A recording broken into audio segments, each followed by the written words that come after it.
নাহমাদুহু ওয়া নুসাল্লি আলা রাসূলিহিল কারীম, আম্মা বাদ। আলহামদুলিল্লাহ, আল্লাহ তাআলার প্রশংসা, রাসূলের প্রতি দরুদ, আল্লাহুম্মা সাল্লি আলাইহি আল্লাহুম্মা বারিক আলাইহি। আলহামদুলিল্লাহ, আল্লাহ সুবহানাহু ওয়া তাআলা তাফসীর, কোরআনের তাফসীর, কোরআন দিয়ে আজকে আমাদের পঞ্চম পর্ব। আজকে আমরা বলবো জান্নাতি কারা, আল্লাহ সুবহানাহু ওয়া তাআলা কাদেরকে জান্নাতি বলেছেন, জান্নাতে যাওয়ার জন্য সত্য কি, আমল কি, আল্লাহ সুবহানাহু ওয়া তাআলা কিসের বিনিময়ে এই জান্নাত দান করবেন। জান্নাত তো টাকার বিনিময়ে পাওয়া যাবে না, কি আমল করলে, কি নেক আমল করলে, নেক কাজ করলে জান্নাত পাওয়া যাবে। এবং আল্লাহ সুবহানাহু ওয়া তাআলা কাদেরকে জান্নাত দান করবেন, আল্লাহ সুবহানাহু ওয়া তাআলা কাদেরকে জান্নাতি বলেছেন। আলহামদুলিল্লাহ, মুসলিম পরিবারে আমাদের জন্ম, মুসলিম সমাজে আমাদের বসবাস। মুসলিম হয়ে আমরা প্রত্যেকটি মুসলিম এই আশা করি, আকাঙ্ক্ষা করি, মৃত্যুর পর আমরা সবাই জান্নাত যাব। আমরা সবাই জান্নাত যেতে চাই, আমরা সবাই জান্নাত পেতে চাই। এমনকি আমরা আরো আশা করি যে আমরা আখির নবীর উম্মত, শেষ নবীর উম্মত, আমাদের নবী মুহাম্মদ সাল্লাল্লাহু আলাইহি সাল্লাম, নবী আমাদেরকে একদিন সুপারিশ করবেন, নবীর শাফায়াতে আমরা জান্নাতের আশা করি।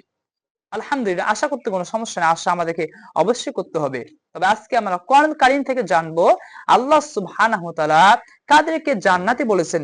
আল্লাহ তাআলা তাফসীর, কোরআনের তাফসীর, কোরআন দিয়ে জান্নাত আজকে আমাদের আলোচ্য বিষয়। আল্লাহ সুবহানাহু ওয়া তাআলা সূরা বাকারা 2 নম্বর সূরা 25 নম্বর আয়াতের মধ্যে আল্লাহ সুবহানাহু ওয়া তাআলা বলেন, ওয়াবাশশিরিল লাযীনা আমানু ওয়া আমিলুস সলিহাতি আন্না লাহুম জান্নাতিন তাজরি মিন তাহতিল আনহার। আল্লাহ সুবহানাহু ওয়া তাআলা বলেন, যারা ঈমান আনয়ন করে, সৎ কাজ করে, তাদেরকে জান্নাতের সুসংবাদ দাও। বলেন সুবহানাল্লাহি ওয়া বিহামদিহি। এমন জান্নাতের সুসংবাদ দাও, জান্নাতিন তাজরি মিন তাহতিল আনহার, যে জান্নাতের পাদদেশে, যে জান্নাতের তলদেশে নহর প্রবাহিত, নদী সমূহ প্রবাহিত। বলেন সুবহানাল্লাহি ওয়া বিহামদিহি।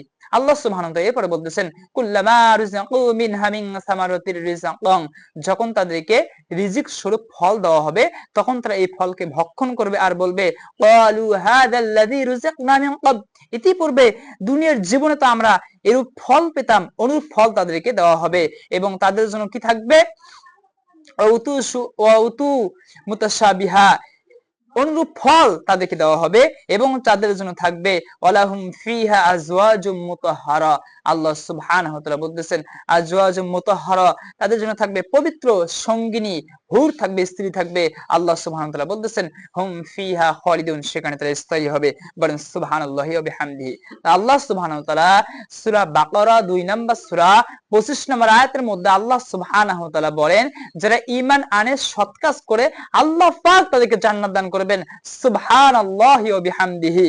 তাহলে সত্য জান্নাত পাওয়ার ঈমান আনয়ন করা এবং নেক আমল করা, প্রথমত ঈমান। এখন ঈমান কিভাবে আনবো? ঈমান আনতে হবে আল্লাহর প্রতি, ফেরেশতাদের প্রতি, কিতাবের প্রতি, রাসূলদের প্রতি, আখিরাতের প্রতি, তাকদীরের ভালো মন্দের প্রতি।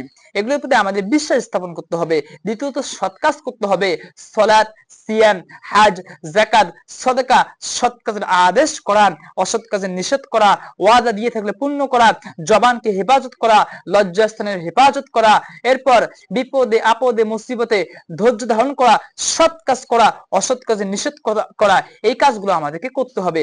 যদি আমরা এই ভালো কাজ করতে পারি, আল্লাহ সুবহানাহু ওয়া তাআলা সূরা মুমিনুনের মধ্যে বলেন, উলাইকা হুমুল ওয়ারিসুন আল্লাযীনা ইয়ারিসুনাল ফিরদাউসা হুম ফিহা খালিদুন, উহারাই, তাহারাই ওয়ারিস সূত্রে জান্নাতুল ফিরদাউসের অধিকারী। বলেন সুবহানাল্লাহি ওয়া বিহামদিহি।